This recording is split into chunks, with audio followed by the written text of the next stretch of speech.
Bonjour à tous. Excusez-nous pour le léger retard. Donc, bienvenue pour la deuxième conférence de l'année de l'association UBIDEM. Nous accueillons Madame Gwenola Barguin pour nous parler de droit du travail et de la question de la régulation européenne des nouvelles formes de travail. Donc voilà, je vous souhaite une excellente conférence et puis je vous remercie d'être là. Merci beaucoup. Donc, merci beaucoup pour cette invitation. Donc, comme votre directeur me l'a gentiment rappelé, ça fait effectivement 13 ans que en fait, je n'étais pas revenue ici, puisqu'on s'est vu la dernière fois il y a 13 ans, et je ne suis pas revenue depuis. Donc, c'est toujours un peu, vous verrez plus tard, c'est assez émouvant en fait, de revenir sur les lieux où on a fait ces études. Avant, quand j'étais à votre place, je me disais toujours, ils sont un peu bizarres ces intervenants à nous faire une sorte de petit discours un peu larmoyant sur le retour aux sources, mais en fait c'est vrai que c'est émouvant de revenir sur ces lieux, et notamment l'ENS qui est un endroit un peu particulier, ce campus aussi qui est champêtre mais qui a son charme. Et donc voilà, je suis très heureuse d'être là, je suis très contente aussi d'avoir appris toutes les évolutions de votre parcours et tous les choix qui vous sont offerts, parce que vous en avez beaucoup en fait de choix et de possibilités en termes de formation. Donc j'espère que voilà, vous saurez en tirer profit. Donc moi, je suis là pour vous parler de droit du travail, en fait, essentiellement, puisque donc j'ai fait le choix à l'issue de cette formation de me spécialiser en droit du travail. Et comme je disais à vos camarades, je sais que normalement, il y a une partie d'entre vous qui va préparer le concours de l'agrégation du secondaire. Et en tout cas, moi, il se trouve que c'est dans le cadre de la préparation du concours d'agrégation du secondaire que j'ai vraiment fait connaissance avec le droit du travail. On avait fait un peu comme vous en L3, mais il se trouve que pour la préparation de ce concours, j'avais cherché un peu des ouvrages qui me permettaient d'avoir des connaissances assez utiles pour une dissertation notamment, et un ouvrage, disons, accessible de quelques pages, et j'avais pris un Que sais-je de droit du travail. Et ce Que sais-je de droit du travail, il était rédigé par Alain Supiot. Et quand j'ai lu ce Que sais-je, en fait, pour moi, ça a été une vraie claque, c'est-à-dire une autre façon de voir le droit, une conception très ouverte en fait du droit avec des passerelles avec d'autres disciplines. Et en fait, je me suis dit, c'est ça que j'ai envie de faire. J'ai envie de faire du droit du travail, j'ai envie de faire une thèse avec Alain Supiot. Et donc, ça a déterminé vraiment mon avenir, et ça a fait que je suis restée à l'université, ce qui n'était pas l'objectif de départ, mais ce qui est aussi très épanouissant malgré tout. Donc, je vais vous parler de droit du travail. Alors, on m'a soumis à un sujet qui est extrêmement intéressant et finalement assez peu traité. C'est donc j'ai repris l'intitulé qui m'avait été donné, la question de la régulation européenne des nouvelles formes de travail. Alors le sujet était ouvert, hein, c'était obstacles et perspectives, donc on va parler des obstacles, puis forcément on va discuter des options, des perspectives, et je voudrais surtout échanger avec vous sur votre conception ou vos appréciations de ces différentes options, ce que vous en pensez, ce qui vous semble préférable ou moins préférable. Donc on échangera sur ces éléments-là. Donc, sur ces questions de nouvelles formes de travail, vous savez sans doute qu'il y a une actualité assez importante autour de ces enjeux. Vous avez peut-être vu, là, en préparant cette conférence, en tout cas, moi, j'ai été amenée à faire la découverte de cette actualité législative que l'État de Californie a adopté une législation, ou en tout cas a manifestement ratifié une législation. Donc je ne connais pas le processus d'adoption des lois en Californie, mais ils ont en tout cas un début de législation concernant donc une nouvelle appréhension des critères de détermination du travail indépendant.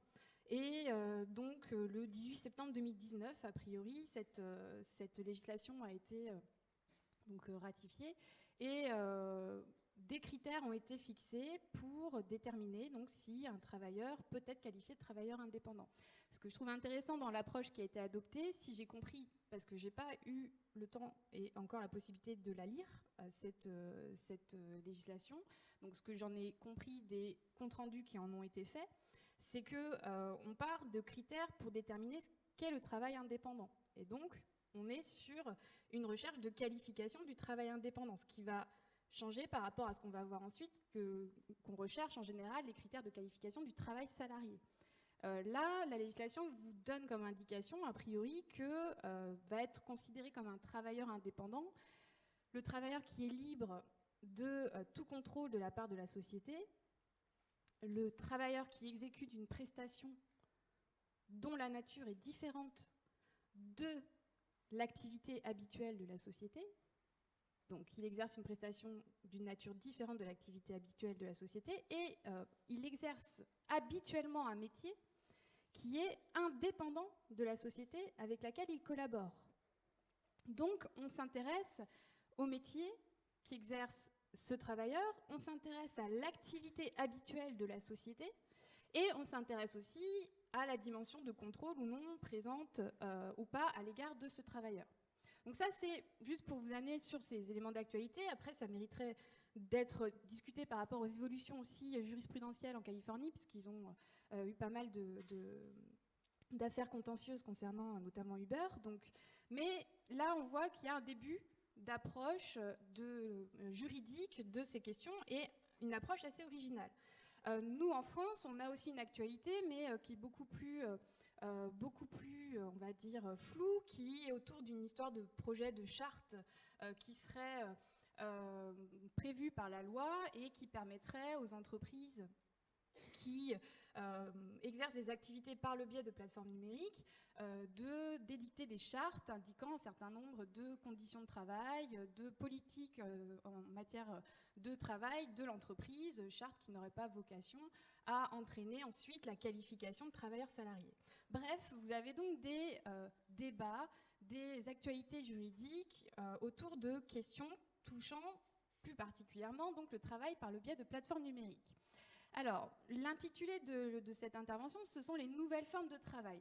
Nouvelles formes de travail, ça peut s'entendre extrêmement largement. On pourrait parler aussi du travail détaché, par exemple. C'est en soi pas forcément nouveau, mais dans son exercice, quelque chose qui adopte des nouvelles caractéristiques juridiques. Et le travailleur détaché, c'est aussi une nouvelle forme de travail par rapport à ce qu'on connaissait classiquement en droit du travail. Bien sûr, là, c'est pas ce dont je vais vous parler parce que je vais entendre la nouvelle forme de travail par rapport à la technologie. C'est le changement technologique qui induit des nouvelles formes de travail.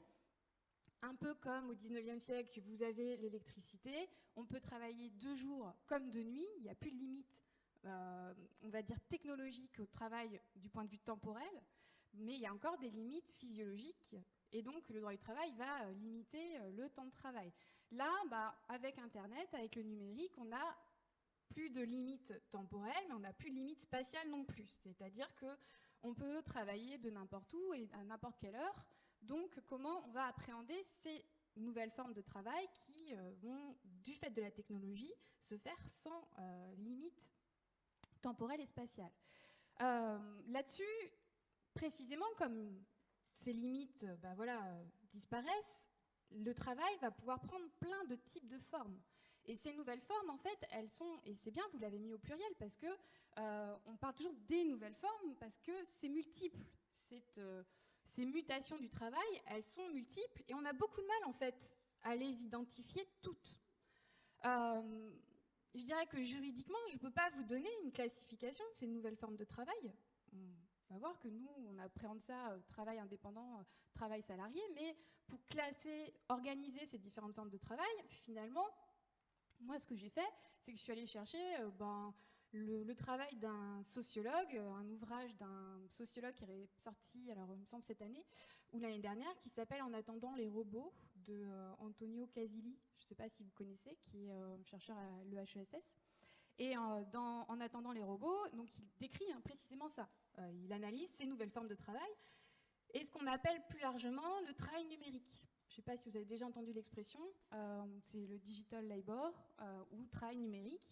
Et ce travail numérique, donc qui va englober toutes ces nouvelles formes de travail, eh bien, Casilli le découpe en 3 types de travaux.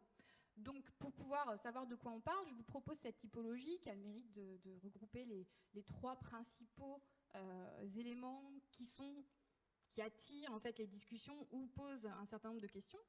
Vous avez tout d'abord ce qu'on appelle donc le travail à la demande, c'est-à-dire qu'on va mettre en relation des offreurs de travail et des demandeurs de travail, donc des prestataires et des personnes qui ont besoin de prestations, Et la plateforme assure une mise en relation de fournisseurs et de demandeurs.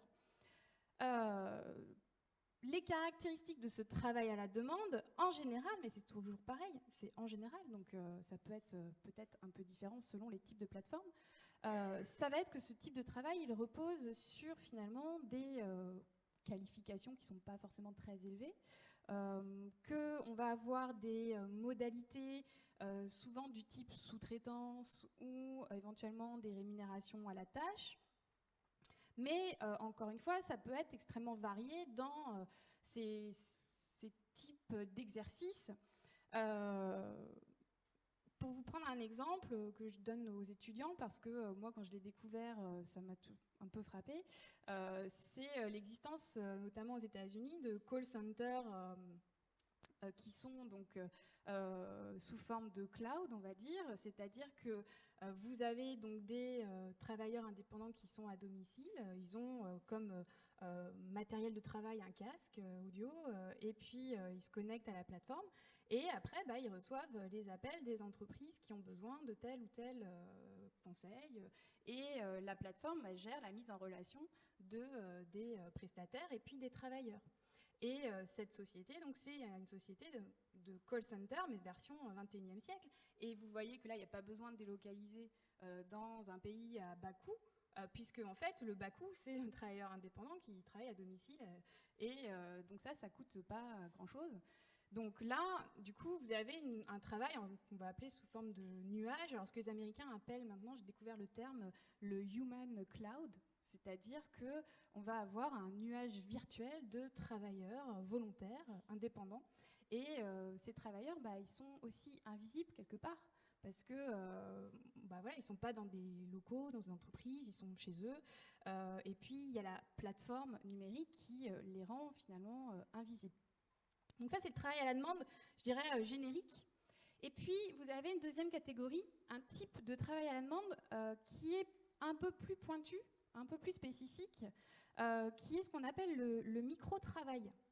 Le micro-travail, je ne sais pas si vous en avez déjà entendu parler, c'est le développement en fait, de micro-tâches où on va en fait découper des process en toutes petites tâches et on va avoir besoin d'une main-d'œuvre qui va effectuer ces tâches répétitives, multiples, et cela donc avec une très faible qualification. En général, sont des tâches qui sont standardisées et qui n'exigent pas un niveau de qualification très important. Vous avez eu récemment, il y avait une émission qui est Cache Investigation, je ne sais pas si vous l'avez regardée, mais qui traite de cette problématique du travail par le biais des plateformes numériques et qui est allée justement rencontrer des travailleurs type qui vivent de ces micro-tâches. Donc pour arriver à avoir un revenu sur la base de ces micro-tâches, il faut, vous imaginez, multiplier le nombre de tâches parce qu'elles sont rémunérées en général voilà, quelques centimes d'euros. Donc, c'est pas de cela qu'on peut vivre dignement. Donc, c'est une autre forme de travail et qui est ce qu'on appelle, nous, en français, on parle de tâcheron ou de tâcheronnage, c'est-à-dire une rémunération à la tâche qui existait au 19e, qui existe aussi dans certains secteurs et donc là, qui se développe. Et puis, troisième type de travail, de nouvelle forme de travail que ce sociologue propose, troisième type, c'est le travail en réseau. C'est-à-dire, l'exemple typique, ce sont les youtubeurs, par exemple. Vous voyez des vidéos de personnes qui vont mettre en scène un certain nombre de situations, qui vont, je sais pas, ils vont dans une salle de musculation, puis ils vous expliquent comment faire de la musculation. En fait, c'est aussi une forme de travail. D'ailleurs, on parlait il y a quelques semaines des conditions de travail des youtubeurs, donc il y a bien une question qui se pose par rapport au travail qui est effectué par ces personnes, et en même temps, justement, on parle de youtubeurs, donc c'est quand même YouTube qui est le propriétaire des moyens de production, puisque c'est lui qui est propriétaire de l'algorithme, mais ces personnes vont être tributaires ensuite des conditions dans lesquelles YouTube va décider qu'ils seront référencés ou pas pour éventuellement être éligibles pour les publicités ou autres. Donc vous avez ce travail en réseau, c'est une nouvelle forme de travail, ou aussi, par exemple, les joueurs de jeux vidéo, où vous allez travailler en réseau, vont tirer des gains de ces jeux éventuellement. ou en tout cas il y a des sociétés qui vont tirer des gains de ces jeux. Donc comment appréhender cet autre type d'activité lucrative que l'on va appeler plus généralement le travail social en réseau. Pourquoi je vous amène sur cette typologie, sur ces 3 types de formes de travail? Parce qu'en fait, à mon sens, et ça pour l'instant c'est le début, on a du mal à les appréhender justement ces 3 types de formes de travail de façon globale. Parce qu'en fait, elles ne soulèvent pas toutes les mêmes types de problématiques, les mêmes types de difficultés. Et notamment le micro-travail avec des travailleurs qui sont éparpillés dans le monde entier, ça ne va pas être la même problématique que par exemple le travail à la demande type Uber où vous avez vos chauffeurs qui sont localisés dans un endroit territorialement identifié. Donc là, vous avez déjà, à mon sens, rien que dans l'identification des nouvelles formes de travail, un obstacle déjà à la régulation qui est face à cette diversité de formes de travail, quelle régulation adopter? Alors, du point de vue juridique, il faut voir que toutes ces formes de travail, justement, elles sont appréhendées de façon assez diverse. C'est-à-dire que ces personnes peuvent travailler sur la base de contrats de prestation de services, peuvent être ce qu'on appelle des freelances, donc des indépendants. Vous avez des contrats, notamment ce qu'on appelle des zero-hour contracts, donc des contrats 0 heure, où vous avez en fait sans détermination de durée de travail. Vous signez un contrat, mais on ne vous engagez pas et on ne s'engage pas à vous fournir tant de travail. Ça sera en fonction des besoins, donc ce qu'on appelle le contrat 0 heure. Vous avez des rémunérations à la pièce, donc du travail à la pièce. Donc c'est assez varié. Et nous, en France, on a une façon d'envisager la question essentiellement sous l'angle de la division que vous connaissez, puisqu'on m'a dit que vous étiez à peu près tous soit en train de suivre des cours de droit du travail ou que vous avez suivi des cours de droit du travail, mais on les distingue en général sous la séparation travailleurs indépendants, travailleurs salariés. Ceux qui sont subordonnés et puis ceux qui sont autonomes en principe juridiquement. Alors, je ne sais pas si vous avez suivi cela, mais vous savez peut-être qu'en France, on a eu une loi qui est venue régir ce travail par le biais des plateformes numériques. Et c'est quand même une originalité par rapport à d'autres pays européens. On a une loi qui... alors, ce n'était pas l'objet de la loi, mais dans cette loi-là, il y avait une partie qui était consacrée à cette question. Et dans le Code du travail, vous avez donc une partie 7 qui est consacrée aux professions particulières, journalistes par exemple, ou les travailleurs du spectacle vivant, ou d'autres types d'activités. Et dans cette partie 7, vous avez un titre qui est consacré à... donc je cite l'intitulé du titre parce qu'il est toujours... vous allez voir, c'est toujours un émerveillement. Il est consacré aux travailleurs utilisant une plateforme de mise en relation par voie électronique.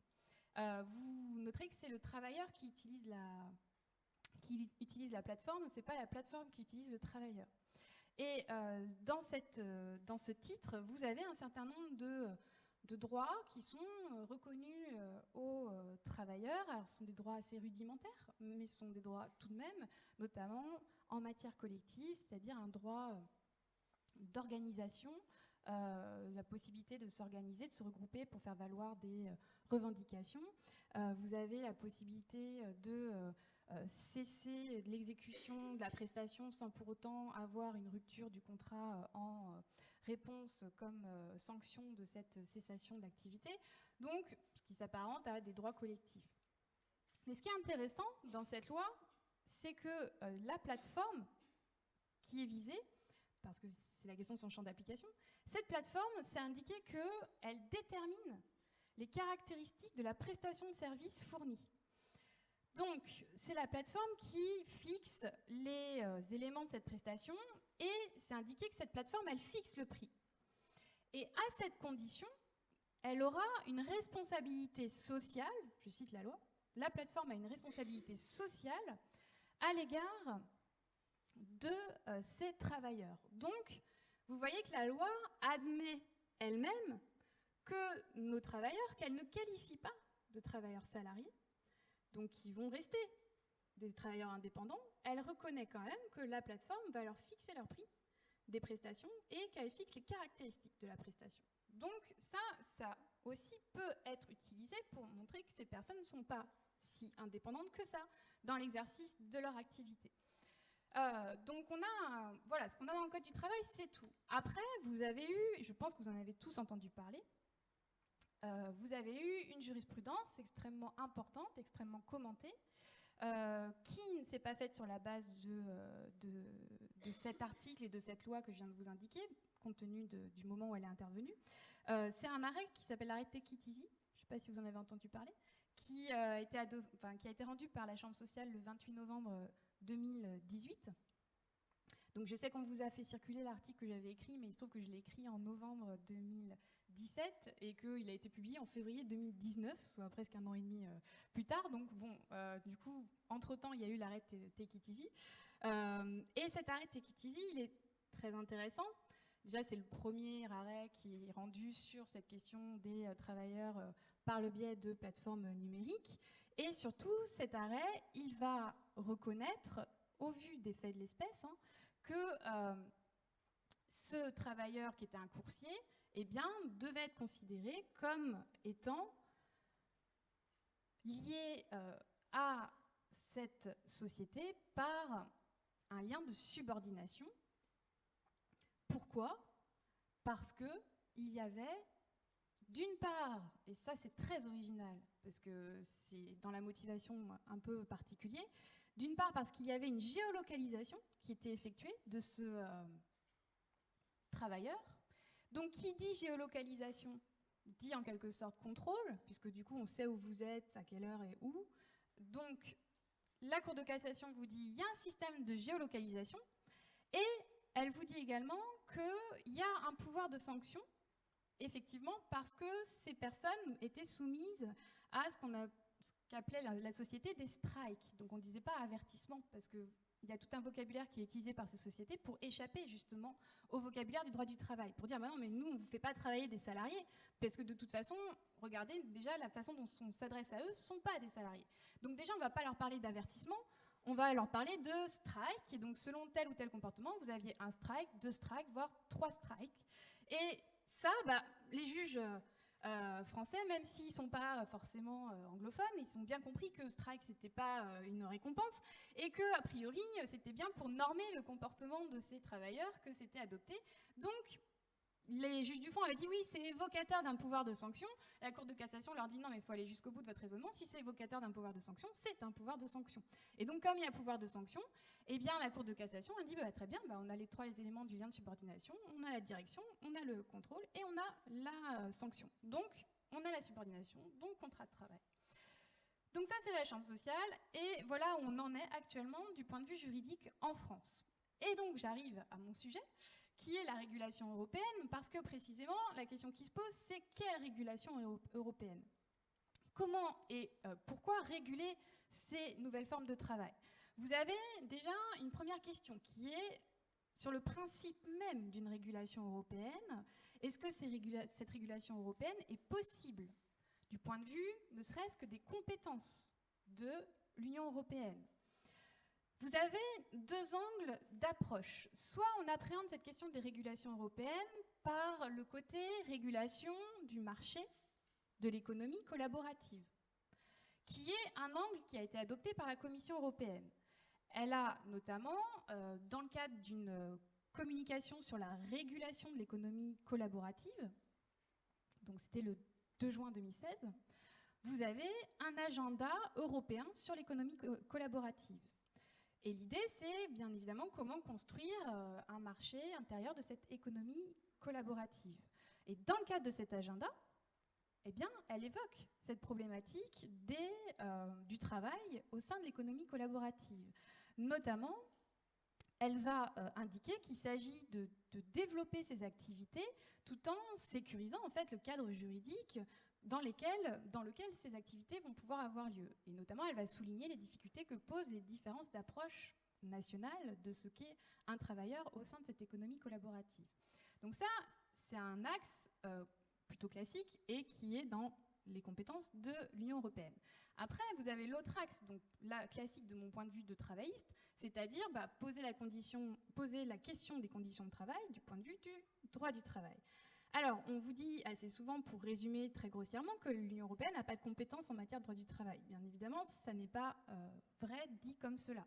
Il y a énormément d'avancées en droit du travail français qui sont dues aux directives européennes, notamment en matière de discrimination, par exemple. Je sais qu'on vous a envoyé un article du professeur Sophie Robin-Olivier qui vous décrit un peu les questions de rôle de l'Union européenne en matière sociale. Si vous prenez les traités, le traité de fonctionnement de l'Union européenne, vous avez toute une énumération donc, des domaines dans lesquels, en matière de conditions de travail, l'Union européenne peut intervenir. C'est indiqué, hein, c'est à l'article 153 du traité, que l'Union va soutenir et compléter l'action des États membres dans toute une série de domaines, notamment, c'est marqué, l'amélioration du milieu de travail pour protéger la santé et la sécurité, les conditions de travail, la sécurité sociale, la protection sociale des travailleurs, et 3 petits points, parce qu'il y a une liste qui est assez longue. Donc, oui, on complète l'action des États membres, mais on complète tout de même, et on a la possibilité, à l'échelle de l'Union européenne, d'adopter des directives qui fixeront des prescriptions minimales. Donc, on a la possibilité de réguler ou de réglementer, si on veut prendre un terme plus fort, les conditions de travail des travailleurs européens. Sauf que, vous le savez sans doute, en matière sociale, le programme européen a connu, on va dire, un certain ralentissement depuis un certain nombre d'années. Il y a finalement eu assez peu d'innovation législative en matière de droits des travailleurs, mais vous avez eu une volonté assez récente des institutions européennes de relancer le programme social européen. Je ne sais pas si vous en avez entendu parler, peut-être, mais vous avez ce qu'on appelle le socle européen des droits sociaux. Je ne sais pas si ça vous dit quelque chose. Oui ? Bon, peut-être pas. Après, donc, on a un objet juridique non identifié, comme on en a beaucoup en droit, c'est-à-dire un socle. Donc, on va énoncer des principes essentiels qui vont constituer ce qu'on estime être particulièrement important à défendre. Et donc, ce socle européen des droits sociaux, hein, il a été présenté en novembre 2017, et il liste donc des principes autour de 3 grands chapitres sur l'égalité des chances, les conditions de travail équitables et sur la protection sociale. Pourquoi je vous parle de ce socle européen des droits sociaux ? Il ne parle pas des travailleurs de plateformes numériques. Mais en fait, ce socle européen des droits sociaux, donc qui n'est ni une directive, ni un règlement, ni une charte, donc voilà, c'est un socle, donc, qui a donc une autorité normative, on va dire, plutôt floue, eh bien, en fait, il va servir de fondement ou de base ou d'intention, de politique affichée pour adopter des instruments plus contraignants. Et sur la base de ce socle européen des droits sociaux, a notamment été adoptée une directive récemment, qui est une directive donc du 20 juin 2019, dont je vous reparlerai un peu plus tard, concernant donc l'information des travailleurs, enfin révisant une directive de 91 sur l'information des travailleurs et visant à préciser les conditions de prévisibilité et de transparence des conditions de travail. Je vous en reparlerai plus tard parce que précisément c'est un début de régulation des formes de travail contemporaines et qui est adoptée à l'échelle européenne, et c'est relativement peu fréquent pour devoir être relevé. Cette directive, elle est extrêmement intéressante du point de vue de ce qu'elle prévoit et de la façon dont elle englobe et définit les travailleurs. Donc ça, c'est sur déjà le principe même d'une régulation européenne. Juridiquement, oui, c'est possible. Après, diplomatiquement ou ensuite en termes de convergence normative des États, peut se poser voire éventuellement peuvent se poser plusieurs difficultés. Mais ensuite, il y a une autre question qui se pose, c'est pourquoi une régulation européenne ? Quelle finalité ? Pourquoi est-ce qu'il faudrait réguler à l'échelle européenne ces nouvelles formes de travail ? Ça sera aussi intéressant qu'on discute là-dessus, parce que voir si vous trouvez que c'est souhaitable d'avoir une régulation à l'échelle européenne, ou s'il ne faut pas que ça reste finalement décidé ou déterminé par les États. Pourquoi ce serait l'Union européenne qui irait réguler ces formes de travail ? Moi, j'ai identifié plusieurs types de problèmes qui peuvent effectivement justifier cette régulation européenne. Vous avez, à mon sens, tout d'abord un premier problème qui est de l'ordre donc à la fois de l'économique et plus largement de la justice sociale. En englobant, moi je considère qu'il n'y a pas d'opposition entre les deux. La question qui se pose, c'est tout simplement une question de partage des risques. Ces entreprises, dont on m'a notamment indiqué aussi que vous aviez eu une conférence précédemment sur la question de la taxation des GAFA, mais ces entreprises, elles tirent profit d'une activité dont elles ne supportent pas véritablement les risques, puisque les risques, ils sont supportés par ces travailleurs indépendants qui vont donc mettre à disposition leur force de travail. Et si vous regardez, voilà, notamment Uber, qui a prélevé des commissions de 25 à 35% sur chaque course, eh bien, Uber, effectivement, c'est quelque chose que rappellent souvent les juristes qui défendent les travailleurs contre Uber, c'est que Uber n'est pas propriétaire de ces véhicules, ne possède aucun véhicule, aucun taxi, il est propriétaire de l'algorithme. Et finalement, les moyens de production, il y a différentes façons de les concevoir, mais les moyens de production, soit on considère que c'est le taxi, alors à ce moment-là, c'est le propriétaire du moyen de production qui supporte les risques, tout va bien, mais en réalité, on le sait, le moyen de production, c'est l'algorithme, parce que sans cet algorithme, eh bien, il n'y a pas cette mise en relation entre les chauffeurs et les demandeurs, les consommateurs, on va dire, et donc, en réalité, là, le propriétaire des moyens de production, eh bien, ne supporte pas les risques de son activité. Et donc, là-dessus, eh bien, l'idée, c'est effectivement à une échelle plus large, plus globale, eh bien, de régir ces activités en obligeant ceux qui tirent profit de l'activité à en supporter également les risques. Donc ça, c'est un premier élément. Le deuxième élément, c'est l'approche que la Commission européenne met en avant, mais qui est aussi audible.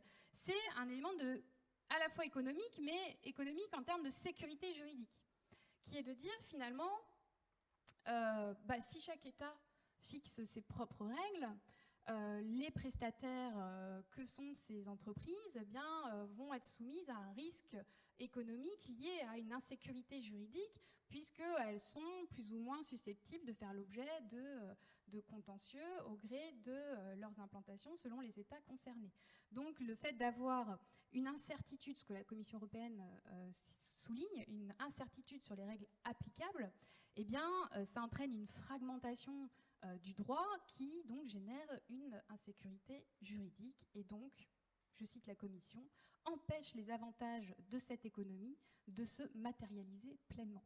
Donc il y a un enjeu effectivement économique. Et puis, troisième élément, plus large, plus sociologique, on va dire, technologique, c'est finalement la nécessité peut-être de répondre à cette hétérogénéité des nouvelles formes de travail en offrant un cadre juridique uniforme, ou en tout cas en essayant de saisir ce travail par le biais des algorithmes de façon, on va dire, unifiée. Ça peut être aussi une justification à l'échelle européenne. Pourquoi ne pas se saisir de cette nouvelle question technologique pour appréhender un cadre juridique unifié, si ce n'est harmonisé. Donc voilà les raisons qui peuvent être avancées sur une nécessité d'une régulation européenne. Alors quels obstacles du coup et quelles voies de franchissement de ces obstacles?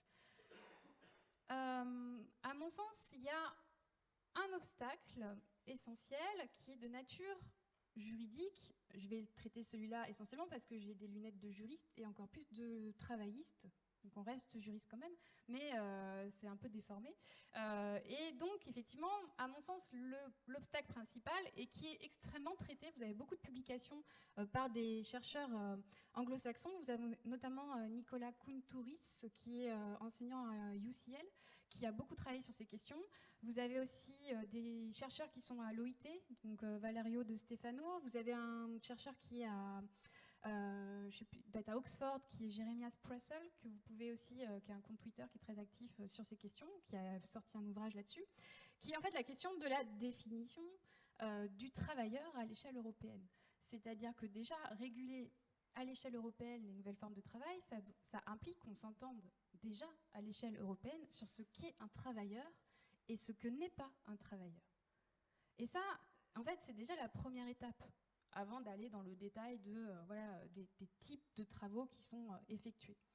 Or, au regard de cette question, la définition du travailleur à l'échelle européenne, eh bien, on se heurte à une définition qui est fragmentée et qui est lacunaire. Elle est fragmentée d'une part parce que le choix qui a été fait, c'est de laisser aux États le rôle de la définition du concept de travailleur. C'est-à-dire que vous avez des directives européennes concernant les droits des travailleurs, mais ces directives, la plupart du temps, elles renvoient aux États, aux conceptions nationales, la définition du travailleur et du travailleur salarié notamment.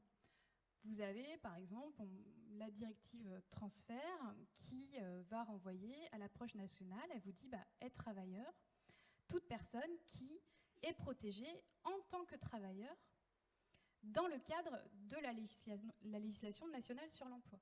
Donc là, effectivement, on renvoie à la définition et à la façon dont l'État va appréhender une personne comme un travailleur. Donc ça, cette approche éclatée, elle est aussi reprise par la Cour de justice de l'Union européenne dans ses interprétations. Puisque, bien évidemment, la CJUE, elle aussi, va renvoyer aux approches étatiques. Il y a un domaine dans lequel elle a vraiment construit une approche unifiée de la notion de travailleur, mais c'est un domaine particulier, c'est celui de la libre circulation des travailleurs. Or, si vous êtes sur la question de la libre circulation des travailleurs, ce n'est pas les mêmes questions que reconnaître des droits sociaux aux personnes. La libre circulation des travailleurs, ça va être de ne pas fixer d'entrave à cette circulation des personnes entre les États. Et donc, on va raisonner plus par rapport au fait de savoir si ces travailleurs ont une activité économique ou non, que par rapport au fait de savoir s'il faut reconnaître ou pas à ces personnes tel ou tel droit. Donc ça, c'est aussi une difficulté par rapport à la jurisprudence de la Cour de justice, mais qui peut tout à fait évoluer. Et on a aussi des arrêts qui montrent des approches parfois un peu plus originales. L'autre difficulté, c'est que, donc là c'est plus au niveau des lacunes, c'est que le risque, c'est qu'on se focalise en fait sur la distinction travailleur salarié, travailleur indépendant. C'est que finalement on ne soit pas sur une approche unifiée, globale de ce qu'est un travailleur, mais sur une approche de distinguer ce que n'est pas un travailleur indépendant et ce que n'est pas un travailleur salarié. Donc là, la difficulté, c'est, voilà, on retombe sur les critères classiques du travail salarié et n'est pas salarié celui qui est indépendant. Bon. Donc ça, c'est pas forcément nouveau. Ce qu'on a noté tout de même, ce que notent notamment les spécialistes qui travaillent sur ces questions, c'est certains arrêts assez intéressants de la CJUE, dont vous avez peut-être entendu parler. Vous avez deux arrêts qui sont souvent repris comme étant très originaux sur ces questions-là. Vous avez un arrêt tout d'abord qui date du 4 décembre 2014, qui traite de la problématique des faux indépendants. C'est une question plus large qui est celle de la reconnaissance de droits collectifs aux travailleurs indépendants. Si vous n'êtes pas travailleur salarié, a priori, les négociations que vous pouvez mener pour obtenir, je ne sais pas, une harmonisation des prix des prestations, eh bien, ça ne va pas être couvert par la qualification d'accord collectif, emportant éventuellement, si l'accord collectif a une finalité de politique sociale, une exemption du point de vue du droit de la concurrence. Si vous vous entendez avec vos autres travailleurs indépendants pour réguler votre activité, eh bien, vous risquez de tomber sous le coup de, éventuellement, la prohibition des ententes, ou en tout cas, de tomber sous le coup du droit de la concurrence. Donc, la problématique, c'est comment reconnaître des droits collectifs à ces travailleurs indépendants si on leur dénie la qualification d'accord collectif, éventuellement le bénéfice de la Real Banni, avec toutes les précautions qu'il faut prendre avec la Real Banni, qui n'est pas non plus une exemption totale.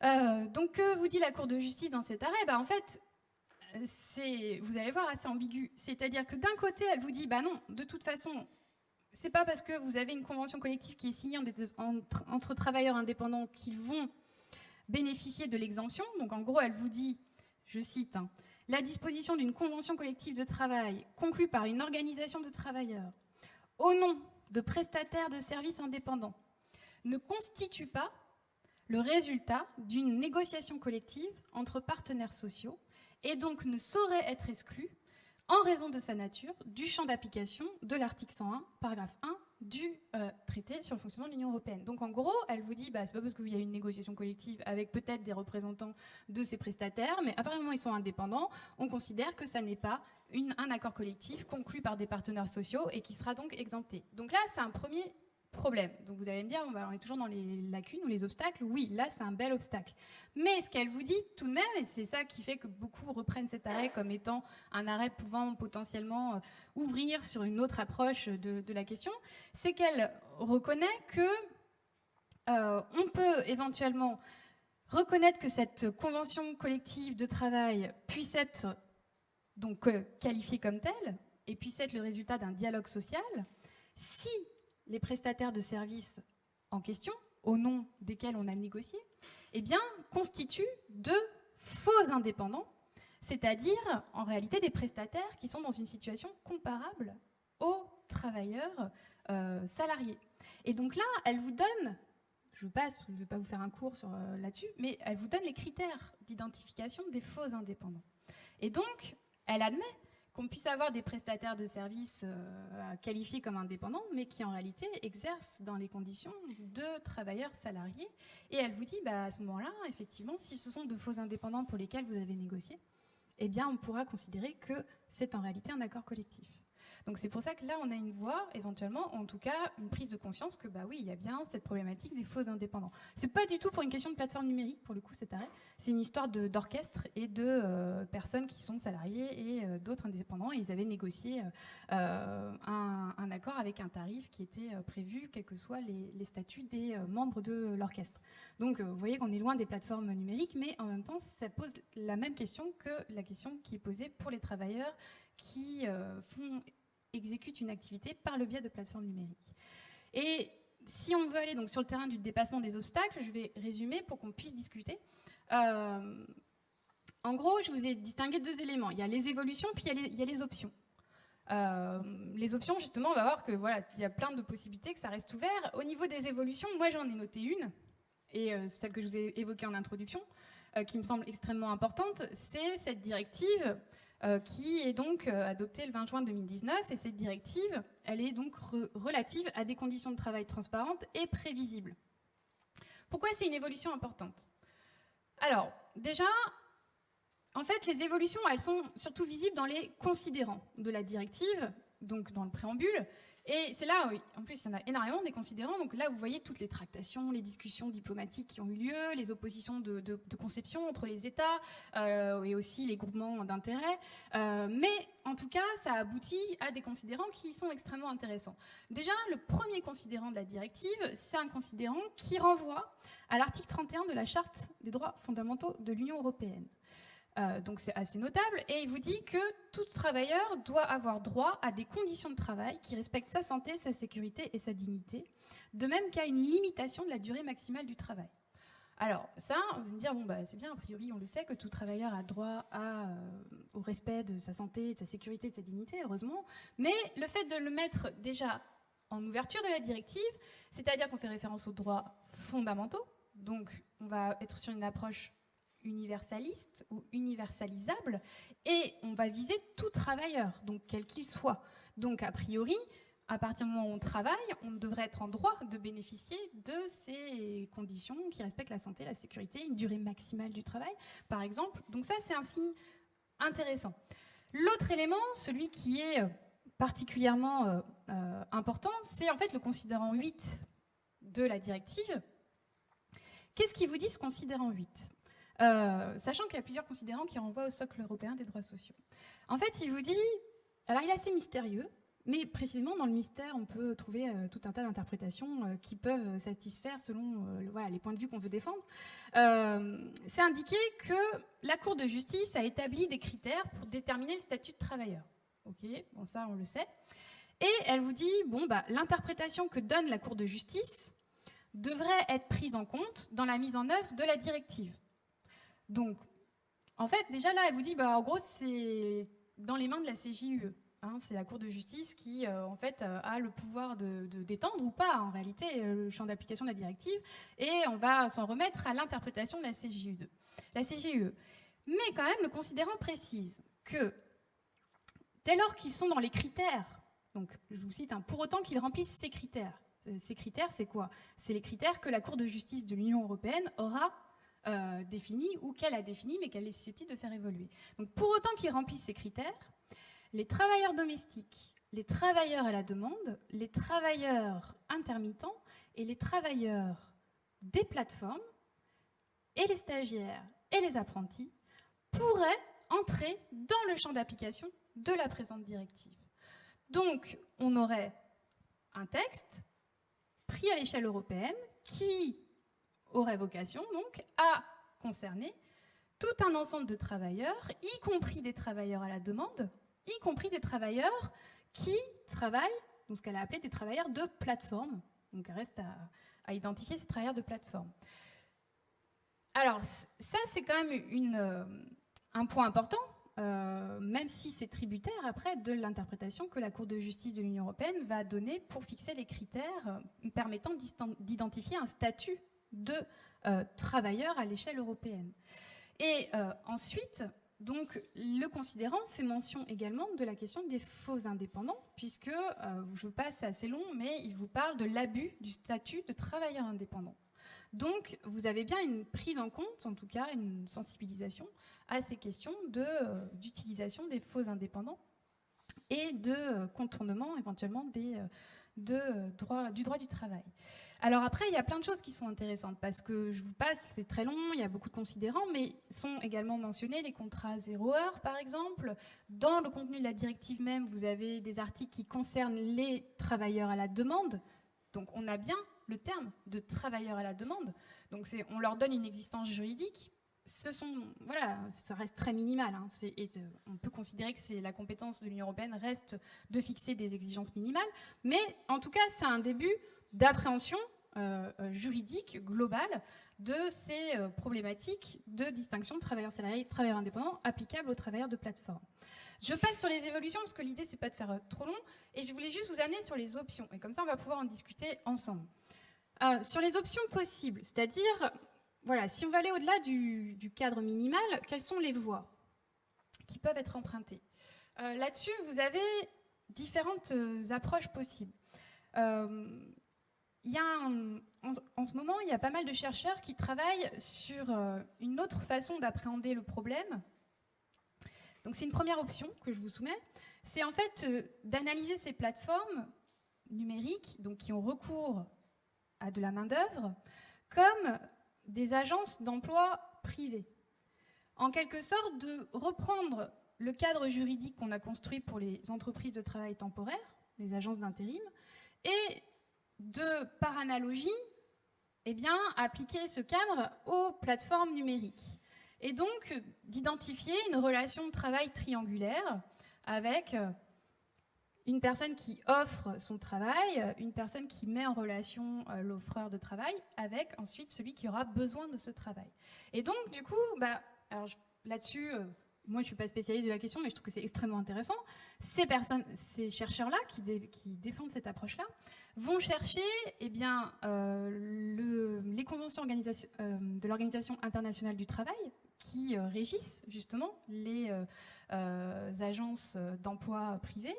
Légalement, il y a une directive concernant les travailleurs d'entreprises de travail temporaire. Donc, vous avez un dispositif européen, international, qui peut avoir vocation aussi à être, par analogie, appliqué à ces plateformes numériques. C'est une première piste qui est intéressante, mais alors, du coup, qui est actuellement en train d'être développée par des chercheurs. Et il y a plusieurs articles qui sont publiés en langue anglaise sur ces questions.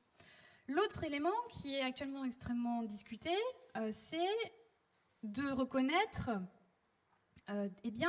des droits collectifs à ces travailleurs de plateforme. Donc cette fois-ci, on n'irait pas sur une identification, dire que ce sont des salariés, on les laisse indépendants, mais on leur reconnaît en tant que travailleurs indépendants, pas totalement indépendants, des droits collectifs en allant jusqu'au bout de la logique, à savoir un droit de grève, un droit de négociation collective, et puis un droit de bénéficier de représentants syndicaux, en allant jusqu'au bout de la logique de ces droits, et en faisant fonctionner ces droits par analogie avec la façon dont ils fonctionnent en droit du travail. Mais à ce moment-là, vous voyez qu'on ne va pas leur reconnaître la qualité de salarié, mais au moins ils ont quelques droits liés à leur situation un peu bancale. Il y a un autre volet, donc troisième option, c'est cette fois-ci sur le terrain de la protection sociale, et ça c'est aussi un chantier actuellement au niveau de l'Union européenne, c'est d'aller reconnaître à ces travailleurs des droits, si ce n'est proches ou identiques, en tout cas des droits supplémentaires en matière de protection sociale contre le risque, accident du travail, maladie, vieillesse. Ce qu'a commencé à faire un petit peu, mais vraiment un tout petit peu, la loi El Khomri de 2016, avec, en imposant aux plateformes la prise en charge par le biais d'une assurance privée du coût des accidents du travail, mais bon, ça reste assez rudimentaire. Donc là, il y a une réflexion d'importance sur un domaine que je ne connais pas particulièrement, mais j'ai vu pas mal d'écrits là-dessus, qui est le développement de la protection sociale. Alors à voir si c'est la protection sociale pour tous les travailleurs indépendants qu'on améliore, ou si c'est une protection sociale qui serait conçue par rapport à ces travailleurs spécifiquement. Et puis après, quatrième option, plus classique, qui est, voilà, est-ce qu'on crée un troisième statut ? Ça, c'est classiquement la façon dont on aborde la question. Finalement, ils ne sont pas totalement indépendants, mais pas vraiment salariés. Donc, est-ce qu'il faut leur reconnaître une situation de soit quasi ou para-subordination, avec à ce moment-là la question de qu'est-ce qu'on met dans le statut de ces personnes? Est-ce qu'on prend un peu du travail indépendant, un peu du travail salarié, et puis on fait un petit mélange? Est-ce qu'on les assimile à des travailleurs salariés, puis il y a des choses qu'on ne leur permet pas d'obtenir ou d'avoir? Vous avez certains États européens qui ont choisi d'avoir des statuts intermédiaires entre le travail indépendant et le travail salarié, donc qui ont un troisième type de statut que l'on ne connaît pas en France, mais qu'on pourrait peut-être adopter. Et puis, vous avez une autre approche plus originale, un peu différente, mais qui est aussi, et à mon sens, qui est une réflexion à mener, qui est que peut-être la réponse, elle ne vient pas forcément du droit du travail lui-même, mais elle peut venir aussi des autres branches du droit. Déjà, il y a la question de la construction du droit du marché du numérique, c'est-à-dire au niveau de la construction d'un marché du numérique, forcément, les règles qu'on va adopter vont avoir un impact sur les conditions d'exécution des prestations qui ont lieu sur ce marché. Et si vous regardez les questions que posent ces nouvelles formes de travail, elles mettent en question aussi d'autres branches du droit. Ce qui est très intéressant, c'est qu'un des arrêts qui est le plus repris pour traiter des questions, des problèmes que pose Uber, notamment à l'échelle européenne, c'est l'arrêt de la CJUE Uber contre, je ne sais plus, c'était Elite Taxi, qui date de, je ne sais pas si vous en avez entendu parler, cet arrêt. Non, ça vous dit rien? Il est très intéressant parce que justement la question, donc c'est, je vous l'ai repris, c'est précisément la question de qualification de l'activité d'Uber, de savoir quelle est l'activité que mène Uber. Et c'est pour ça que j'ai commencé par la législation de l'État californien. C'est parce qu'eux, ils font bien distinction entre l'activité, le métier qu'exerce le prestataire et l'activité habituelle de la société. Et en fait, dans l'arrêt de la CJUE, je vais vous retrouver la référence que je vous l'ai repris, donc je vais vous le donner. Il faut juste que je m'y retrouve. Dans cet arrêt, elle va se poser la qualification de savoir si la qualification de l'activité d'Uber, à savoir est-ce que c'est une activité de transport ou pas. Et auquel cas, si c'est une activité de transport, eh bien, Uber doit respecter les mêmes conditions auxquelles sont soumis les autres prestataires qui exercent une activité de transport. Et la Cour de justice de l'Union européenne va justement considérer que eh bien, Uber, dans son activité, eh bien, effectue une activité de transport et que son activité ne se résume pas à une mise en relation et à une intermédiation entre des offreurs et des demandeurs. Donc c'est l'arrêt du 20 décembre 2017. Et pour établir que Uber n'est pas seulement un service d'intermédiation, eh bien, ils vont relever notamment que Uber sélectionne ses chauffeurs, que ces chauffeurs vont utiliser leur propre véhicule, que Uber fournit une application et que donc ces chauffeurs ne doivent pas être amenés à fournir des services de transport de leur côté, c'est-à-dire individuellement, de mener leur propre activité, ils doivent travailler pour Uber, que Uber également, c'est ce que relève la Cour de justice, exerce une influence décisive sur les conditions de la prestation de ses chauffeurs.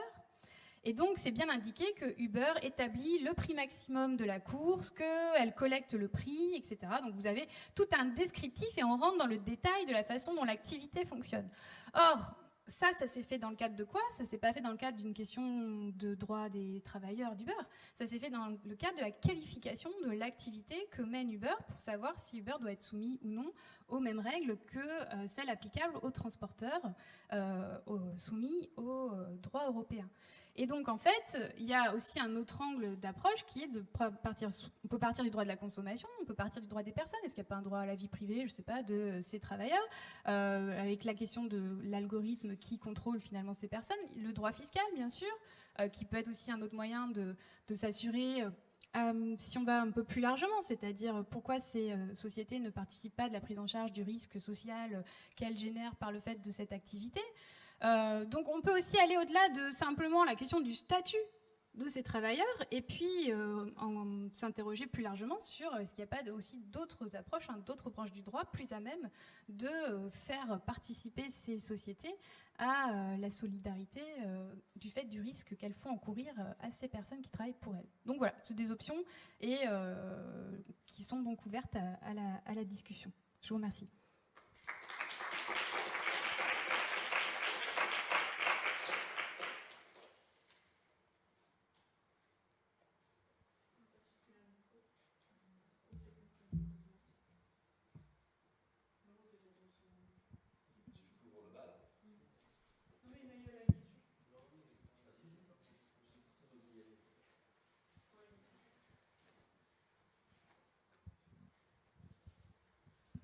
Merci beaucoup pour votre intervention. J'avais une première question, peut-être pour essayer de vaincre les obstacles européens.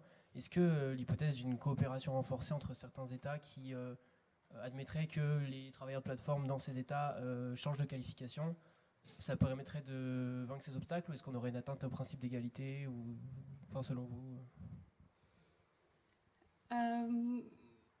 Potentiellement, tout est possible. Je dirais qu'après, ça sera toujours diplomatique. À l'échelle européenne, à mon sens, les obstacles seront toujours à ce niveau-là.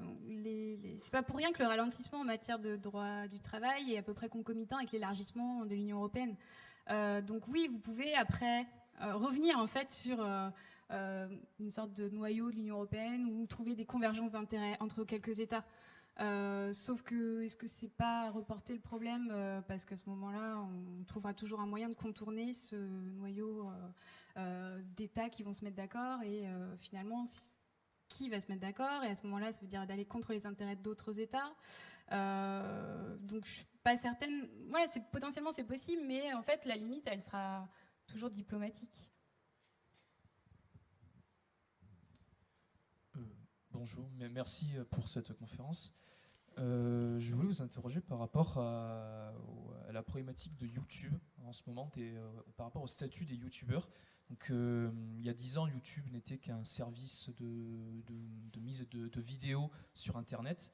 Et il s'avère qu'au fil des années, YouTube a pris est entré dans une autre dimension au point de concurrencer maintenant les médias dits traditionnels que sont la télévision, par exemple.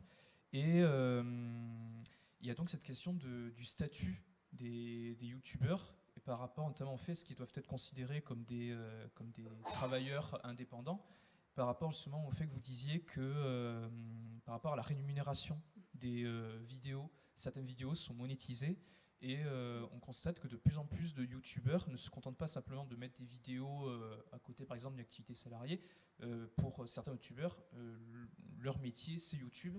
Et de de nombreux vidéastes ont interpellé YouTube par rapport à la règle des droits d'auteur dans les vidéos. Certaines vidéos qui demandent beaucoup d'argent à réaliser, à produire, etc., sont parfois démonétisées parce qu'elles contiennent un extrait, ça peut être un court extrait de film ou de bande musicale qui n'ont pas du coup fait l'objet d'un droit de copyright. Et est-ce qu'il ne serait pas temps pour l'Union européenne et puis même pour d'autres États de concilier le respect des droits d'auteur par rapport à l'utilisation donc de musique ou d'extraits de films sur YouTube, avec justement ce droit à la rémunération qu'ont les youtubeurs par rapport à leurs vidéos. Oui, c'est très très intéressant parce qu'il y avait un documentaire sur la question qui a été effectué justement pour montrer ces problématiques, la politique de YouTube qui a bien évolué en la matière. Là, il y a d'ailleurs une chercheuse à Rennes qui est spécialiste des questions de droits d'auteur et de la protection sociale aussi des auteurs qui a travaillé sur ces éléments-là, qui pourrait être, c'est Stéphanie Lecam, je ne sais pas si vous connaissez, qui pourrait être intéressante à interroger. En fait, à mon sens, il y a une problématique qui est générale, qui est finalement c'est toujours la même, c'est que ces plateformes tirent un profit d'une activité alors ça ne leur coûte pas énormément à mettre en œuvre. Et les personnes qui participent de la valorisation économique de cette activité ne tirent pas les fruits, ou en tout cas suffisamment de fruits de cette activité. Vous pouvez prendre par le biais des droits d'auteur. Là-dessus, moi, je ne peux pas trop vous répondre parce que je ne suis pas spécialiste de ces questions-là. Mais je voyais, par exemple, aujourd'hui, les questions, quand Google référence des actualités de journaux, a priori, les journalistes ou les articles de journaux, il y a une problématique de perception justement de droits d'auteur sur ces articles. Et ce que j'ai compris, mais c'est qu'a priori Google ne rémunère pas ces droits d'auteur, alors que il y a quand même une page d'actualité qui est faite sur la base des articles qui ont été écrits par des personnes. Donc à mon sens, ça peut être aussi la même approche pour YouTube, et donc traiter la question par le biais de la perception des droits d'auteur. Et là, oui, à ce moment-là, c'est une problématique plus générale de respect des droits d'auteur par des plateformes numériques. Et de négociation du coup, parce qu'à mon avis il y a une question de rapport de force en fait dans ces activités-là, c'est-à-dire que vous n'existez qu'en tant que youtubeur, donc si vous pouvez être vous-même votre site et que vous mettez votre vidéo, vous faites la même chose, mais vous ne serez pas référencé, vous n'allez pas apparaître sur le site, donc vous êtes dépendant économiquement effectivement de la société. Donc on peut y répondre par le biais fiscal, par le biais des droits d'auteur. Là-dessus, le droit du travail, c'est un peu compliqué parce que a priori vous faites votre activité de façon autonome, mais c'est vrai que vous êtes tributaire d'un intermédiaire. Mais il y a une question que j'évoque avec les étudiants assez souvent, c'est la question du travail des enfants notamment aussi, des parents qui font déballer des cadeaux par les enfants pour tester des produits, des jouets et autres, et puis on se rend compte que les enfants ils font ça toutes les semaines, voire 2-3 fois par semaine, et qu'au final ça prend un certain nombre d'heures et c'est une activité, et YouTube tire aussi de l'argent de ces vidéos et de ces activités, donc il y a aussi on pourrait appréhender ça par le biais de la réglementation du travail des enfants également. Donc il y a différentes approches possibles. Mais c'est vrai que c'est une question assez large. Oui, bonjour. Je ne sais pas si ça marche. Merci beaucoup pour votre conférence. Vous avez évoqué le socle européen des droits sociaux comme le début d'une forme de régulation. Vous avez précisé que l'autorité normative de ce socle était floue. Est-ce que vous pouvez en dire plus sur la réelle portée de ce socle et la manière dont il est mis en vigueur? Moi, je vais vous dire comme je le comprends, je le comprends comme une déclaration de politique sociale, c'est-à-dire c'est un projet politique, mais qui est relativement minimal. Et donc, pardon? Un peu, ou diplomatique, comme vous voulez, mais oui, c'est un peu l'idée. Parce que si on regarde dans le détail, en fait, ce qui est intéressant, c'est que ça mobilise à la fois la Commission européenne, à la fois le Parlement et à la fois le Conseil des ministres. Donc, vous avez des proclamations, déclarations, Et donc, on a des textes. Maintenant, du point de vue de leur forme juridique, ce ne sont pas des textes contraignants, mais c'est une base de travail. Mais après, voilà, une base de travail qui est censée être consensuelle, on va dire, donc démagogique si vous voulez, mais c'est vrai que assez décevante du point de vue, en tout cas, du contenu des droits qui sont... Parce que est-ce que ça apporte vraiment quelque chose de plus que la Charte des droits fondamentaux ou, on va dire, les différents textes qu'on a en matière européenne sur les questions? C'est pas certain, mais c'est un moyen d'afficher une volonté de relancer le programme en matière sociale à l'échelle européenne, dans un contexte qui n'est pas forcément évident.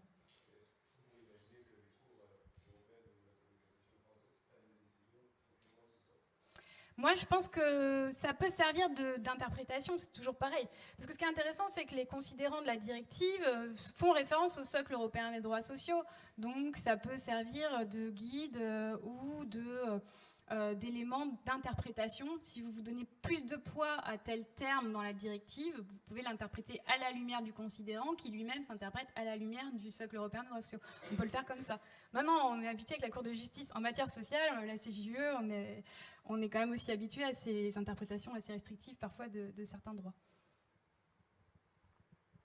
J'avais une deuxième question. Donc c'est peut-être un peu décousu par rapport à la cohérence des questions, mais est-ce que l'option, par exemple, de considérer une relation triangulaire et de voir les plateformes comme des agences de travail qui nous mettent en relation, est-ce que c'est réellement plus protecteur que, au niveau des règles de droit applicables, ça va être plus protecteur que si on applique un droit du travail, du contrat de travail, par exemple? Alors, je suis d'accord avec vous, c'est la question que je me suis posée. En fait, il faudrait, ça, je trouve que j'ai vraiment découvert ces articles-là, ils sont très récents. Il faudrait aller voir dans le contenu notamment de la directive et puis éventuellement ce que ces auteurs en tirent comme droit potentiel. Mais c'est vrai que c'est la question qui peut se poser. C'est dans quelle mesure...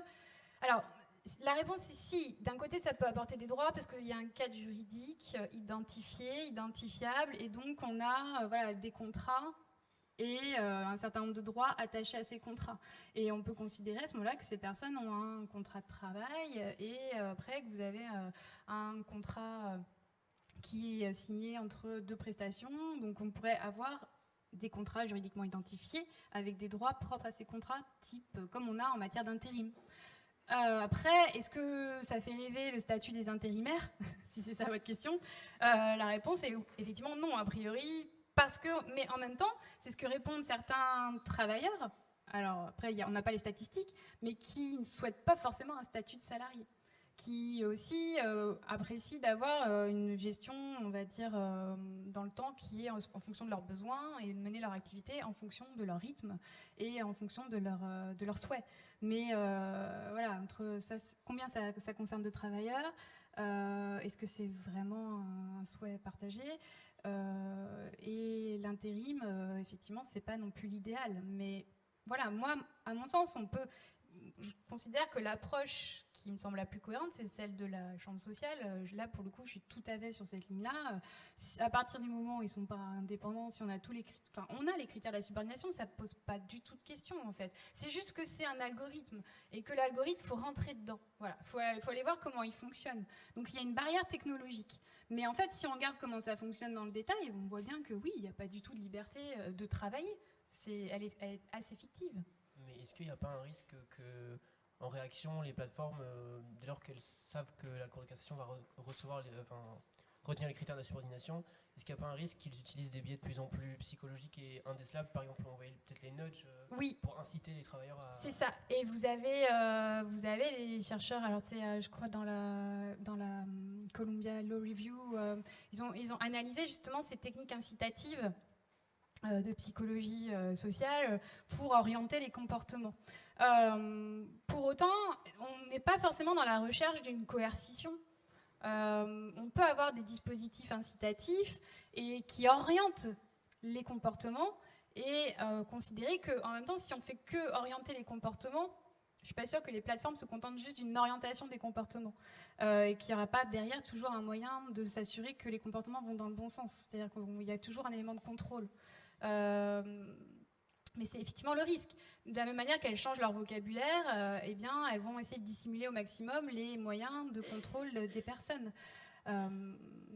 Donc c'est vrai que ça c'est c'est une tendance de toute façon qui est très nette et de mutation du contrôle. Mais ça, on a en droit du travail, on a un indice qui est utilisé pour qualifier une situation de subordonnée, ce qu'on appelle l'indice du travail dans le cadre d'un service organisé. Et le travail dans le cadre d'un service organisé, vous pouvez tout à fait dire que toutes ces incitations participent d'une organisation du travail. Et donc là, on pourrait avoir un indice qui permet, alors c'est pas suffisant, mais qui permettrait d'aboutir à la qualification de subordination. C'est-à-dire que des cadres non contraignants mais incitatifs, on peut l'appréhender du point de vue du droit du travail, à mon sens. Merci beaucoup. J'ai éventuellement une question aussi. À propos des droits collectifs des travailleurs, du coup, on peut concevoir qu'il y aurait qu'on puisse envisager des conventions collectives sur ces nouvelles formes de travail. Alors oui. Mais, du coup, je me demandais à quelle échelle elles sont envisageables, parce qu'en même temps, l'entreprise, c'est une multinationale.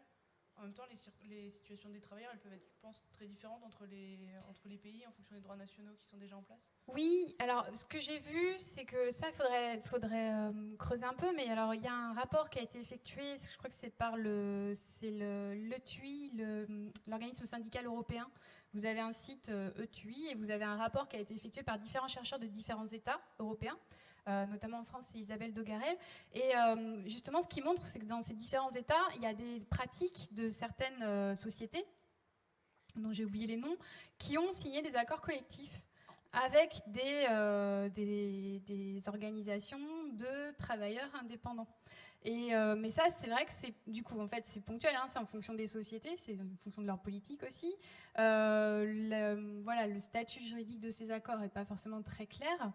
Et après, comme vous dites, effectivement, ça reste des multinationales. Donc, il y a certaines activités qui peuvent se prêter à une négociation parce que, type les chauffeurs, c'est territorialisé. Mais il y a des activités où là, le pouvoir pour pouvoir négocier est quasi inexistant. Donc, comment arriver, et même les convergences d'intérêts, parce que le micro-travail, par exemple, là, pour aller négocier un accord collectif avec Amazon, le jour où ça existera. Mais donc, c'est l'éclatement, du coup, des travailleurs au niveau territorial et la diversité des travailleurs, du point de vue sociologique, on va dire, fait qu'il n'y a pas vraiment de convergence d'intérêts entre eux. Et c'est ça la vraie problématique, alors que dans une usine, vous pouvez arriver à rapprocher les intérêts des personnes. Donc, c'est la dématérialisation et l'éclatement géographique qui va poser difficulté. Voilà.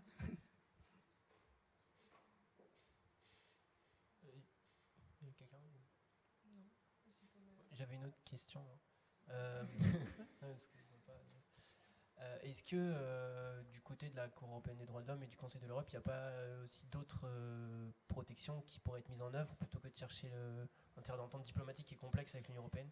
Oui, c'est une autre approche qui est défendue par certains chercheurs, c'est d'avoir une approche en termes de droits fondamentaux.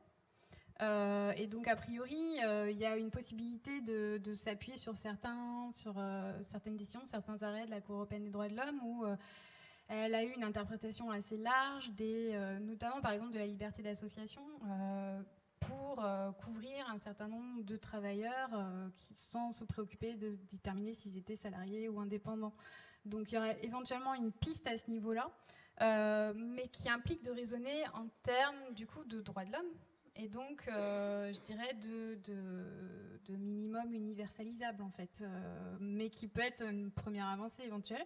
Ça, il y en a pas mal d'auteurs qui défendent aussi cette conception-là.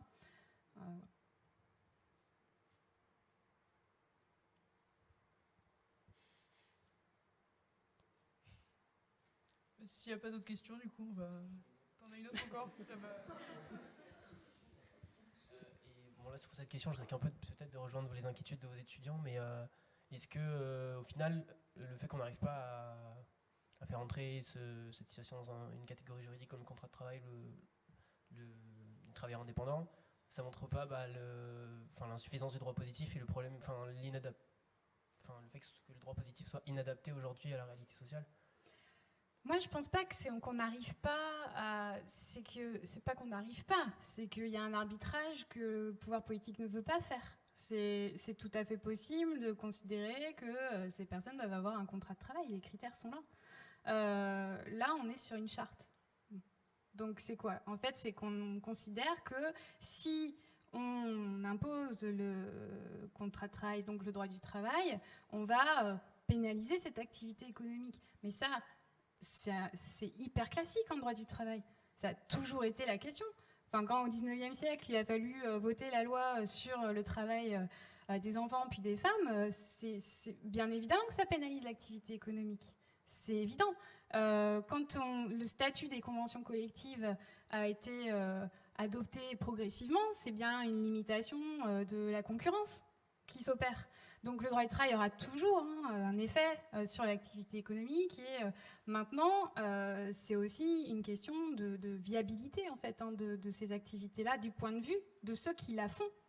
C'est-à-dire que soit on considère qu'on a une ressource indéfinie de personnes qui peuvent, alors sur les travailleurs à vélo par exemple, s'épuiser au travail sans aucune condition de travail décente parce qu'il faut que les gens puissent avoir leur hamburger à 10 minutes de chez eux rapidement. Et parce que, mais c'est un choix économique et donc politique.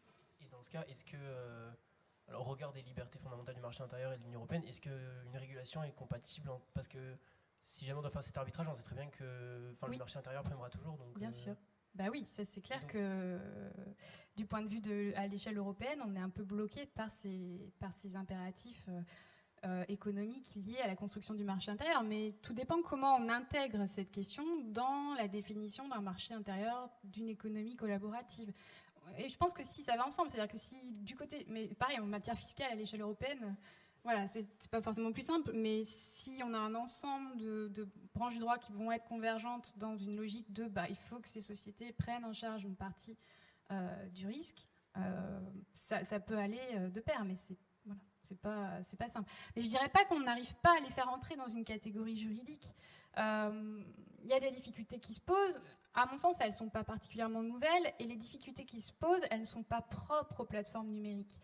Elles sont propres à ce qu'on appelle l'éclatement du propriétaire des moyens de production, avec la mondialisation, avec le fait que vous ayez donc des sociétés qui appartiennent à des groupes de sociétés qui sont éclatés dans le monde. Et donc ça, c'est des problématiques plus générales qui concernent le droit du travail et d'autres branches du droit, mais qui ne sont pas, à mon sens, liées à la technologie elle-même, liées aux plateformes numériques elles-mêmes. C'est des problématiques qu'on va retrouver sur d'autres activités.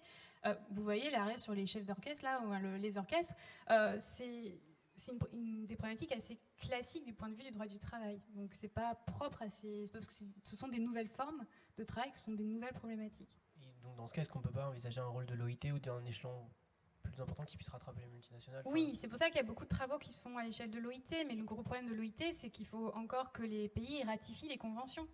Donc vous allez avoir des conventions qui vont être adoptées, mais si elles sont ratifiées que par quelques États, va se poser la difficulté de ensuite les appliquer. Mais c'est vrai qu'il y a beaucoup de réflexions qui se font à l'échelle de l'OIT en ce moment.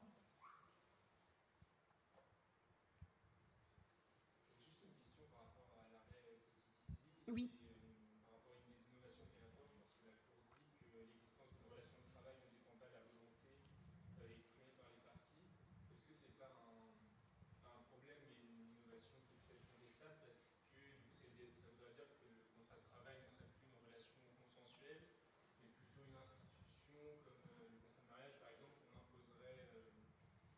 imposerait aux deux parties la relation de travail. Et est-ce que du coup là la Cour de cassation a franchi un pas trop grand qui fait que cet arrêt ne serait peut-être pas repris ensuite? Alors, c'est pas à ce niveau-là qu'elle franchit un pas, on va dire, ou qu'elle fait un pas plus important, parce que ça, le fait que le contrat de travail, sa qualification soit indépendante de la volonté des parties, c'est pas une nouveauté de l'arrêt. Ça, c'est quelque chose que la Cour de cassation a régulièrement indiqué, et qui est tout simplement qu'on redonne aux faits leur véritable qualification. Donc c'est pas ça la nouveauté de Kekitizi. La nouveauté de Kekitizi, si encore il y a une nouveauté, c'est que pour déterminer l'existence du lien de subordination, on va prendre en compte notamment l'existence d'un dispositif de géolocalisation.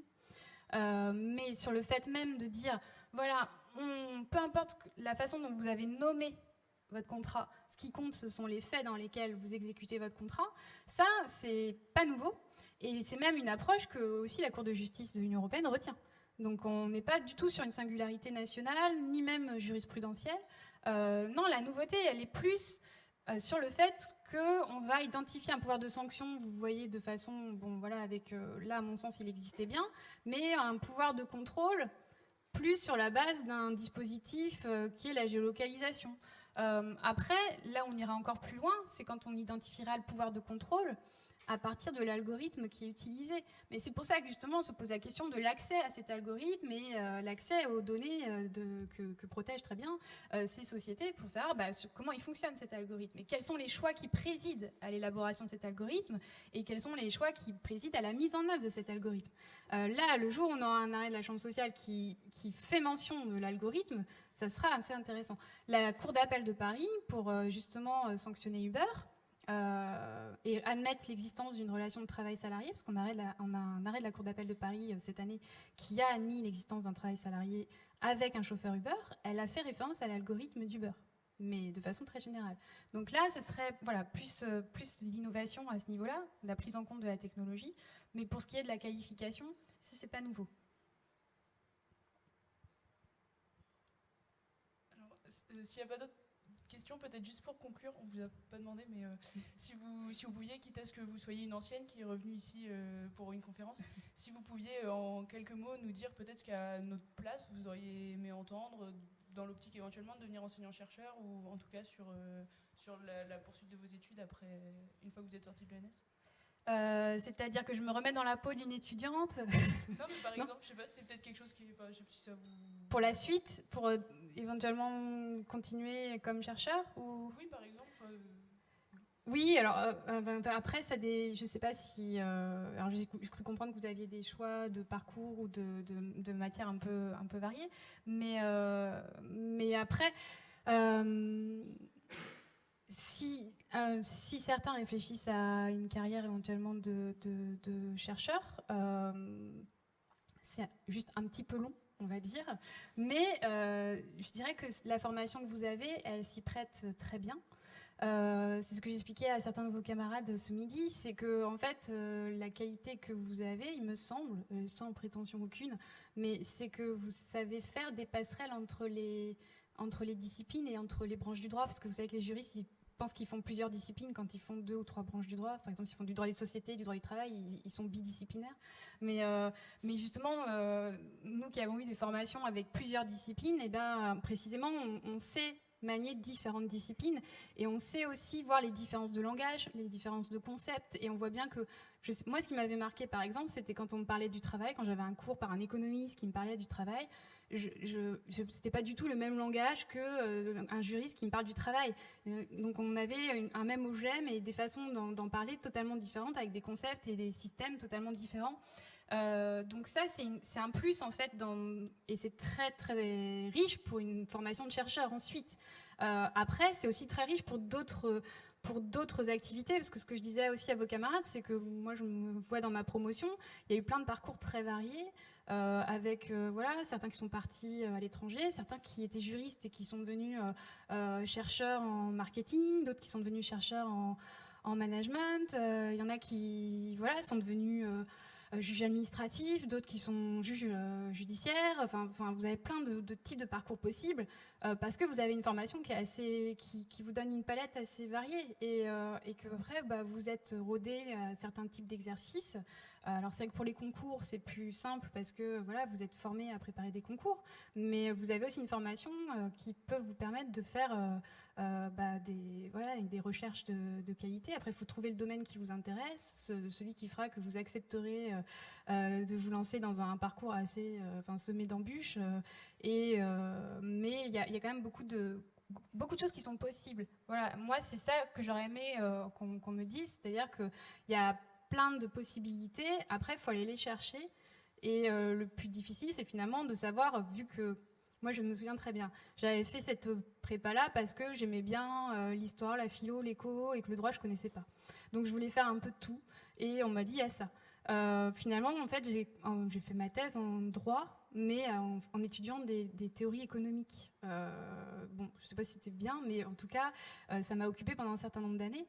Et c'est cette formation-là, c'est ça que je trouve intéressant, c'est qu'elle vous permet de faire d'étudier plein de champs disciplinaires et d'avoir une certaine ouverture que l'université n'offrent pas forcément parce que on forme des juristes, on forme des économistes, on forme des historiens, on forme des sociologues, mais le dialogue entre les disciplines, c'est quelque chose qui n'est pas dans la culture universitaire. Et je vous le dis maintenant parce que je suis dedans. Et donc je le vois d'autant plus que de l'autre côté, je vois bien les difficultés qu'il peut y avoir à créer des formations qui permettent justement aux étudiants d'avoir des formations pluridisciplinaires. Nous, on a des formations de droit et géographie, par exemple, mais c'est très difficile à construire. C'est très difficile à mettre en œuvre du point de vue de l'institution universitaire. Donc ça, vous avez une chance à ce niveau-là, mais qu'il faut ensuite développer et pas hésiter à aller chercher et à créer vous-même votre parcours, en fait. Et c'est ce que finalement vous avez vu ce midi, c'est que en fait la plupart moi je vois dans ma promotion, la plupart ont un parcours assez individualisé en réalité. Chacun a fait ce qui lui convenait le mieux, et donc c'est pour ça qu'il n'y a pas de, comme vous disiez tout à l'heure, il n'y a pas de parcours type en fait du normalien rennais. Merci beaucoup pour tout, pour votre présence, pour votre conférence et pour vos réponses. Et donc, si vous voulez, ensuite, il y a Mayol et Camille qui ont installé normalement un petit goûter. C'est moi qui vous remercie en tout cas. Merci beaucoup.